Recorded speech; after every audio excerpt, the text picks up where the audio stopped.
ছোট্ট করে একটা ঘটনা বলি। আমার বিগত নিউজ গুলো দেখে চাঁদপুর থেকে এক ভাই আসছে, সে 2000 টাকা খরচ করে শুধু আমার মানে খামার ভিজিট করতে আর সাথে ইঁদুর নিয়ে যাওয়ার জন্য। ওনার ওয়াইফে বায়না ধরছে যে এই ইঁদুর ওনার ওয়াইফে পালবে। আমি যখন প্রথম প্রথম পালা শুরু করি তখন দেখা যায় মানুষের একটু প্রতিক্রিয়া ছিল যে এরকম প্রাণী তো সহজে কেউ পালে না, ইঁদুর মানুষে পালে, সেটাও একটা পালার জিনিস। কিন্তু আসলে আল্লাহ তাআলার সৃষ্টি খুবই অদ্ভুত, যেটা প্রত্যেকটা সৃষ্টির কোনো না কোনো কারণ আছে। সেক্ষেত্রে দেখা যায় এটারও একটা কারণ আছে। দেখা যায় ল্যাবগুলোতে প্রচুর পরিমাণে চাহিদা, যেটা আমি এখন বর্তমানে তো আমাদের স্কুল কলেজ সবগুলাই প্রতিষ্ঠান খোলা, সেক্ষেত্রে দেখা যায় প্রচুর পরিমাণে এখন চাহিদা, যেটা আমি দিতে পারতেছি না। যে আমার চাহিদা অনুযায়ী আমার প্রোডাকশন কম হচ্ছে, মানে এটা যে একটা মানে আয়ের উৎস হইতে পারে, এটা কেউ যদি না করে সেক্ষেত্রে সে বুঝবে না। এই আয়ের ক্ষেত্রটা হলো এরকম একটা জিনিস, এটা কাঁচামালের মতন। ধরতে গেলে আমরা যদি বলি কাঁচামাল, যে আপনি রেখে দিলেন এটা আপনার নষ্ট হয়ে যাবে, আর আমি যদি রেখে দিই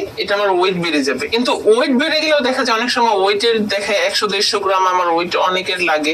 এখন আমার 100 গ্রামের মানে 150 গ্রাম ওয়েট হইতে হবে, এরকম ইঁদুরের চাহিদা আছে আমার এখন। তো সেক্ষেত্রে আমার 150 গ্রামের ওয়েটের ইঁদুর আমার করতে গেলে অনেকটা সময় লাগে, প্রায় 2 মাসের মতন লাগে। ওই 2 মাস আমাকে এদের খাওয়া দাওয়া সবকিছু একসাথে করতে হবে। আমি যেটা দেখলাম যে ইঁদুরের মেমোরিটা এরকম একটা মেমোরি যে ওরা যেই জায়গাটা শুধু চিনে এই জায়গার ভিতরে ওরা ঘুরপাক খাবে, এর বাহিরে কোনো ঘুরপাক খাবে না। আমি যদি সাপোজ ধরেন যে একটা ইঁদুর ছেড়ে দিছি, ওর প্রথমে যে জায়গাটা দিয়ে যাবে সেটাই ওর মানে রাস্তা, এর বাহিরে আর যাবে না। সেটা যদি এখান থেকে এখানে হয়, সেটা এখান থেকে এখানে। এটা হলো আমাদের গত রাত্রে বাচ্চা দেওয়া, ধরতে গেলে একবারে নতুন, কালকে রাত্রে বাচ্চা দিয়েছে আলহামদুলিল্লাহ। একসাথে অনেকগুলো করে বাচ্চা দেয়। দুধ ছাড়া হয়ে গেলে এটা বিক্রির উপযোগী হয়ে যাবে। ওরা যখন নিজেরা খেতে পারে তখন থেকে বিক্রির উপযোগী চলে হয়। এমনি ওরা কোনো অ্যাটাক করে না, কিন্তু যখন এই যে একদম নবজাতক থাকে তখন দেখা যায় বাচ্চা ধরা যায় না, সেক্ষেত্রে ওর মারা একটু এগ্রেসিভ হয়ে যায়। আমরা সাধারণত 2 বেলা খাবার দিয়ে থাকি। সেক্ষেত্রে সকালবেলা আমরা দেখি ড্রাই খাবার গুলা, যেমন ধান, গম, ভুট্টা, ফিড, এগুলো আমরা সকালে দিয়ে থাকি। রাত্রে দিয়ে থাকি হলো আমাদের একটা স্পেশাল খিচুড়ি আছে, সেই খিচুড়ি দিই।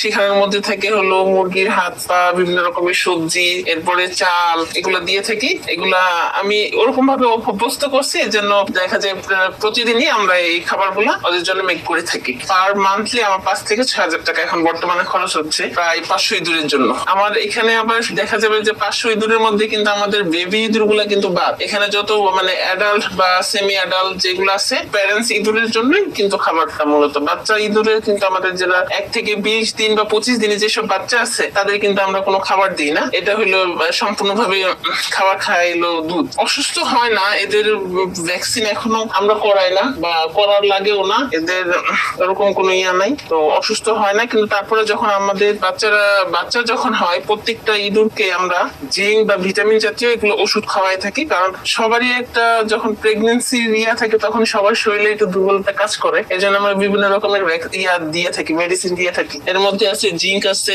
ভিটামিন আছে। শিলগাঁও মডেল বিশ্ববিদ্যালয় থেকে জুওলজিতে অনার্স প্লাস মাস্টার্স কমপ্লিট করেছি। চাকরি নিয়ে আমার স্টাডি অবস্থায় ম্যারিড হয়ে গেছিলাম, তখন আমার দেখা যায় আমার কনসিভ করি আমি খুব তাড়াতাড়ি। সেক্ষেত্রে আমার দেখা যায় যে গভর্নমেন্ট জব গুলো আমার তো টার্গেট ছিল, সেখানে হয় নাই।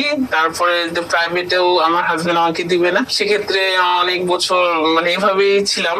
তো গত বছর থেকে আমার এটা শুরু। সেক্ষেত্রে দেখা যায় যে বাসায় বসে কি ছোট কিছু করা যায় কিনা, সেক্ষেত্রে দেখলাম মানে আমার হাজবেন্ড মূলত এটা আমাকে এনে দিছিল যেন আমি একটু ফ্রি টাইম গুলা কোনো কিছু দেখাশোনা করি। আমার হাজবেন্ড খুবই প্রাণী প্রেমিক। আমার হাজবেন্ড যখন শখের বসে যখন এটা 4টা ইঁদুর এনে দিল আমাকে প্রায় 1500 টাকা খরচ করে, তখন এটা আমি আস্তে আস্তে যখন আমাদের প্রায় 40টার মতন হয়ে গেছে, মানে প্যারেন্টস ছাড়াই বাচ্চা 40টা হয়ে গেছে 2 মাসের মধ্যে, তখন এগুলো আমরা কি করব, তখন ইউটিউব বা নেট ঘাটাঘাটি করে দেখলাম যে এর চাহিদা আছে, বিভিন্ন ভার্সিটিতে আছে। এছাড়া প্রথম যে আমি সেল করি সেটা হলো নারায়ণগঞ্জের এক ভাই আছে, নাম হলো আকাশ ভাইয়া।